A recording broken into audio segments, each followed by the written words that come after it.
Si nous pouvons, en participant, donner quelques exemples.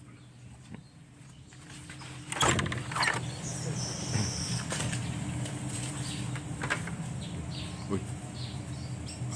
Bonjour à tous. Donc aujourd'hui nous parlons du karma, le professeur.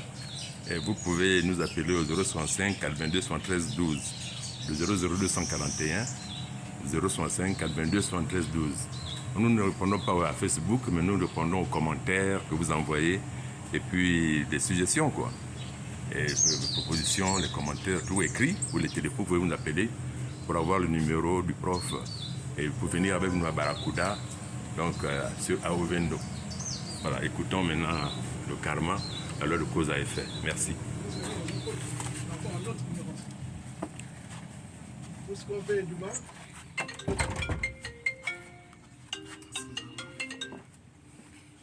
Oui, allô? Oui, allô? Oui. Bonjour, papa Daniel. Bonjour. Comment tu vas? Ça va? Bonne année. Meilleur verbe. C'est la copine de monsieur Martial, Linda. Oui. On était là la fin du mois octobre comme ça. Oui. Oui, je n'ai pas venu à cause que j'avais des petits soucis, c'est à cause de ça. Depuis que moi avec lui, on est venu là-bas, moi je n'ai pas encore les voir. Hein. Depuis le jour-là, il ne passe plus chez moi. Mmh. Je ne sais pas pourquoi. C'est un fils, je ne sais pas comment il se comporte comme ça. Peut-être qu'il a des problèmes, je vais l'appeler tout à l'heure là et je parlerai de vous. Je te dis. Je l'appelle et puis je parlerai de vous. Hein. D'accord, papa. Bien. Ok, bonne journée. Merci. Je disais le karma, entre parenthèses, la loi de cause à effet, qu'est-ce que c'est? Oui. Je reviens. Moi, j'ai dit le karma, c'est la punition que l'univers nous donne par rapport à nos péchés, entre griffes, si je peux dire ça comme ça. Merci pour la contribution. Nous continuons. Le karma, la loi de cause à effet. Qu'est-ce que c'est? Namaste. Oui, Marlène. Namasté. Namaste. Alors, le karma, en fait, moi je vais compléter un peu ce qu'il a dit, parce que lui, il est resté sur une seule option. Il faut aller du principe déjà que le karma, il peut être négatif et positif. Bon, donc, lui, il est resté sur le côté négatif. Donc, moi, je vais donc sur ce principe que le karma peut être positif comme négatif.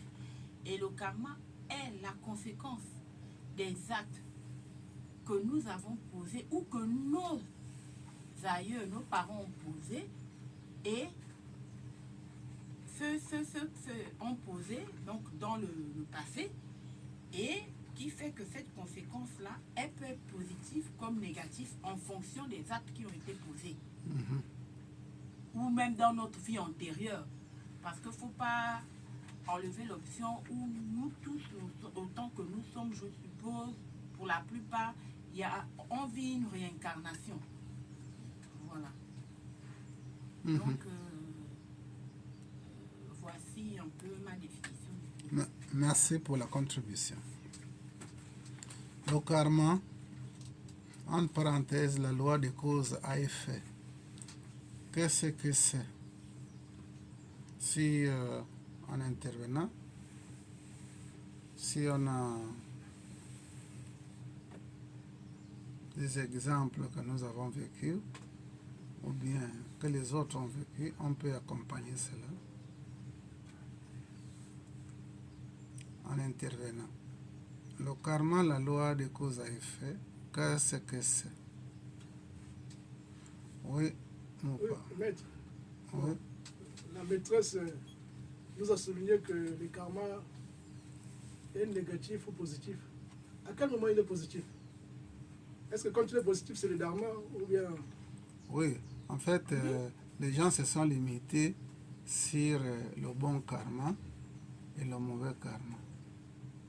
Or, lorsqu'on veut interpréter, lorsqu'on parle du karma en Orient, le karma parle déjà des actions négatives.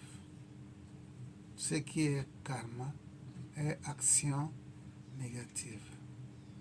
Bon, nous ici, on essaie un peu de parler du bon karma et le mauvais karma. Cause à effet. Que ce soit des bonnes actions, ça a une conséquence. Mauvaise action aussi. Sinon, le bon karma, selon nos analyses ici, c'est que lorsque tu reçois quelque chose de bien, on parlera du bon karma. Quand tu reçois quelque chose, une réaction négative, on parle du mauvais karma. Sinon, c'est karma et dharma. Dharma, c'est des actions positives. Karma, c'est des actions négatives. Tous les deux ont une conséquence. Je peux ajouter... Oui, continue. Ah oui, professeur, bon, je prends un exemple. Mon père a fait des erreurs. Par exemple, il a tué quelqu'un. Je n'étais pas là. Pourquoi je dois payer ce karma-là? Ça ne me concerne pas. Pas la loi génétique ou la loi de, comment on appelle ça, la maladie. Hein, non, la maladie du père peut être transmise à l'enfant. Hérédité, non? Héréditaire, maladie héréditaire. Donc, ce qui veut dire que si ton père a commis des erreurs, et que pourquoi aujourd'hui vous devez payer ça? Ça, on appellera ça karma familial. Parce qu'il y a 4 sortes de karma. Le karma familial, ce qui veut dire que si tu en fais partie d'une famille qui est persécutée, tu en vivras les conséquences aussi. Le karma familial va des arrière-parents à nous. Oui, des arrière-parents à nous. Entrez.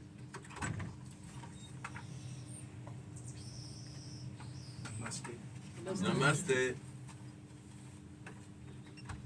Donc, si papa a fait des erreurs par la loi de hérédité ou génétique, les enfants en paieront. On va prendre un exemple peut-être terre à terre. Si on a un grand opposant au Gabon, s'il est opposant, c'est qu'il s'opposait au régime en place. Alors, même si ce dernier-là est parti, tous ces enfants vont hériter cette... Ah, si l'enfant s'appelle comme Baobam. Oh, celui-là. Asseyez-vous sur son dossier. Oh, telle personne s'appelle tel. Que c'était un grand Mambundo. On va s'asseoir sur le dossier. Donc, en ce moment-là, tu bénéficies du karma de tes parents. Et pourtant, ce n'est pas toi, Mbaobam, ou bien d'autres. Mais tu bénéficies parce que par le nom-là, tu reçois les attributs négatifs de ces derniers-là. Donc, je disais qu'il y a le karma familial où la famille vivra ça par rapport à l'arrière-grand-père ou le grand-père ou le père. C'est le karma familial qui fait qu'on puisse souffrir de problèmes dont directement nous n'avons pas fait. le karma individuel, ça veut dire que si papa ou le grand-père commet des problèmes contre le mouvement en place ou bien le régime en place, s'il a volé, c'est lui seul qui doit faire la prison. S'il faut l'amener en justice, c'est lui seul qui va en justice et qui sera condamné. On ne va pas toucher les enfants parce que c'est les enfants de tel. C'est ce qui veut dire le karma individuel. Alors, le karma national, s'il y a des problèmes au Gabon, ça ne choisit pas que ceux-là c'est des étrangers, c'est tout le monde, y compris les nationaux qui vivront la misère dans ce pays-là. Ça c'est le karma national. Le karma racial, il s'agit là des problèmes des races, la race noire. Quelles que soient les études que vous pouvez mener et atteindre un niveau, ce serait difficile que le noir soit devant. Pourquoi jusqu'alors, dans notre génération-là, il n'y a pas eu de pape noir?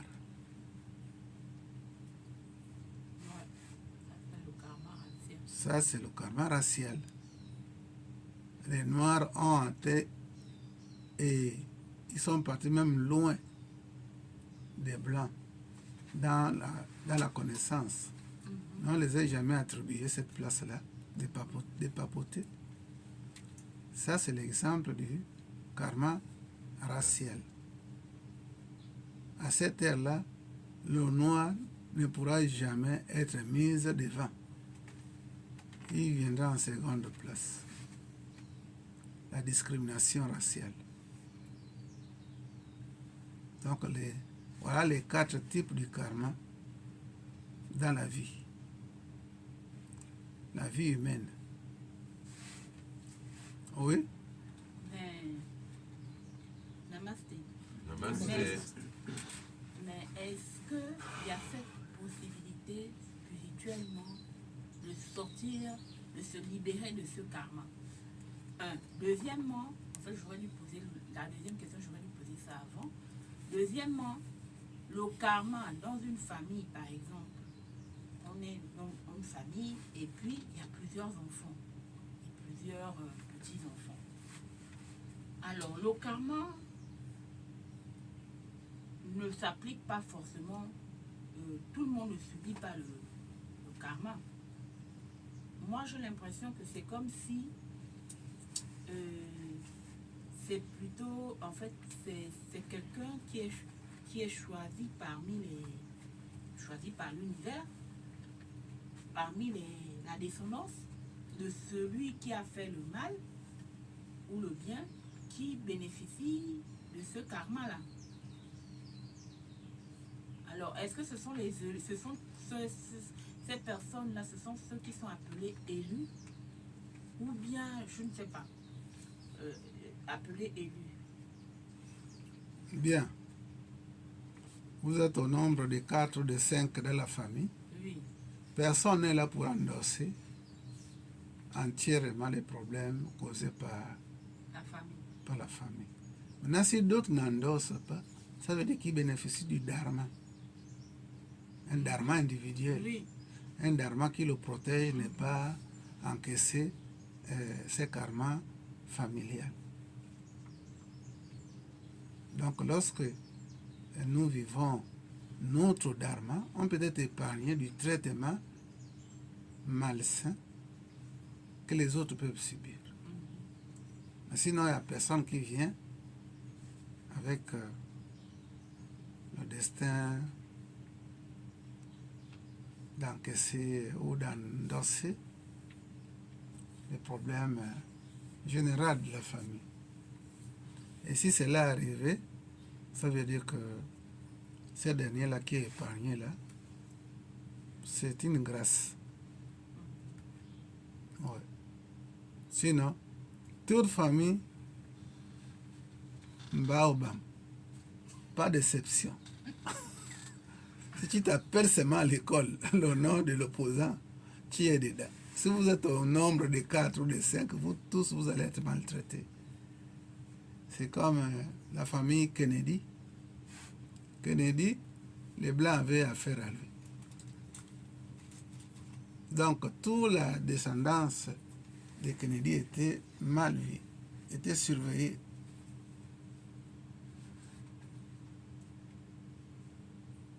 Donc, les quatre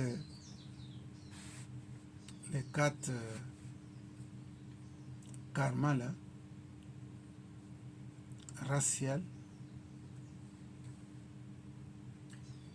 national, individuel individuel et familial. C'est ces 4 karmas qui gèrent le monde. Mais il peut y avoir des exceptions dues à quelque chose, à une grâce divine. On peut épargner parmi les 4 ou les 5, on épargne quelqu'un qui bénéficie de son dharma, des actions positives. Rien ne se perd.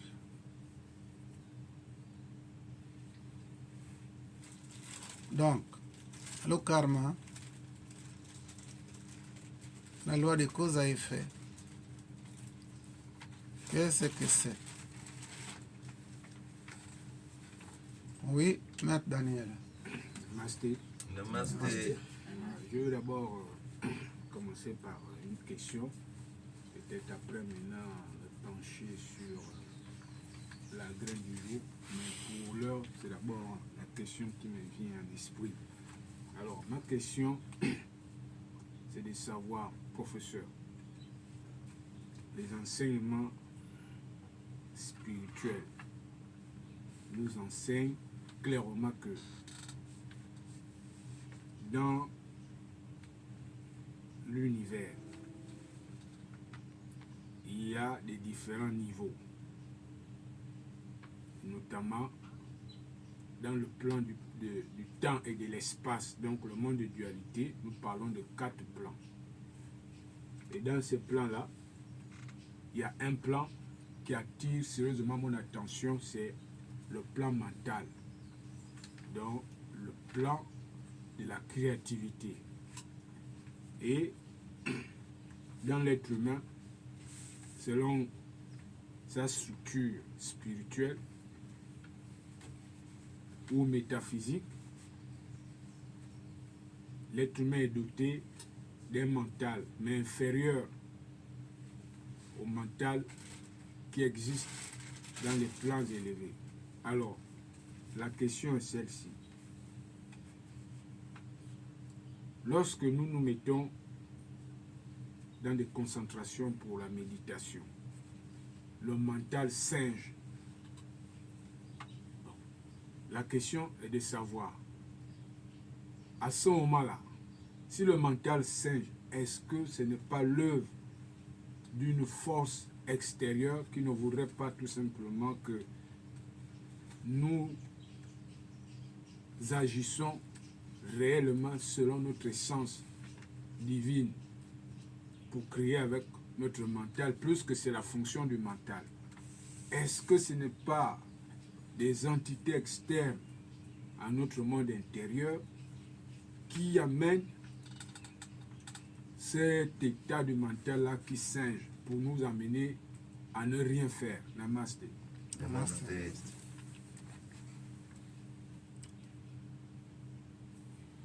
Ce qu'il faut comprendre est que le mental, c'est le Satan. C'est Lucifer.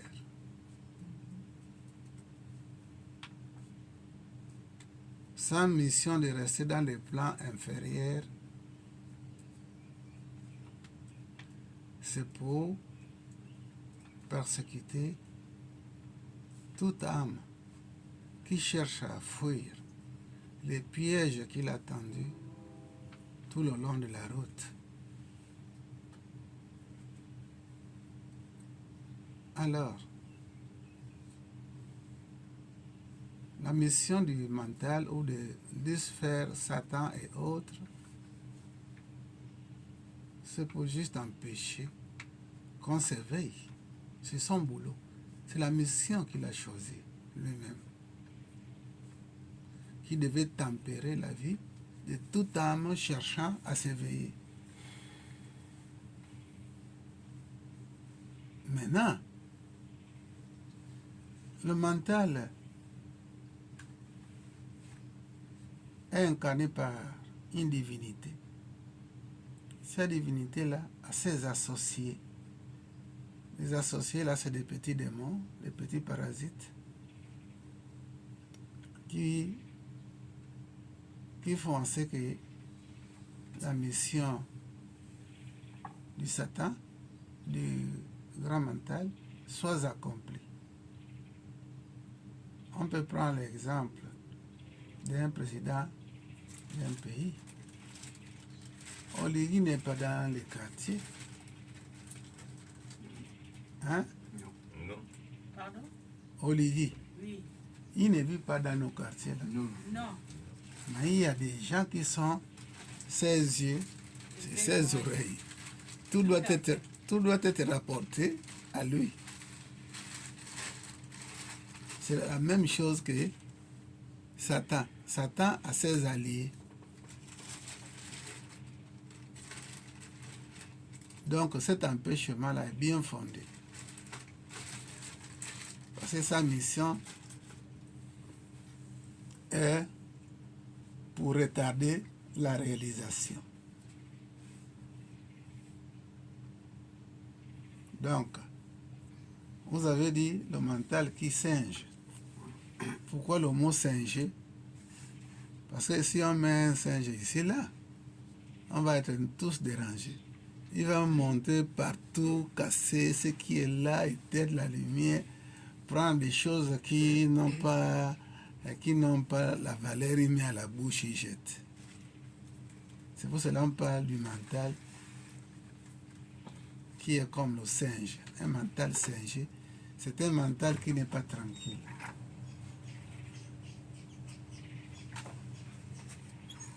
Alors, lorsque vous cherchez à apprivoiser le petit mental qui est en nous, parce que le petit mental qui est en nous dépend du grand mental universel.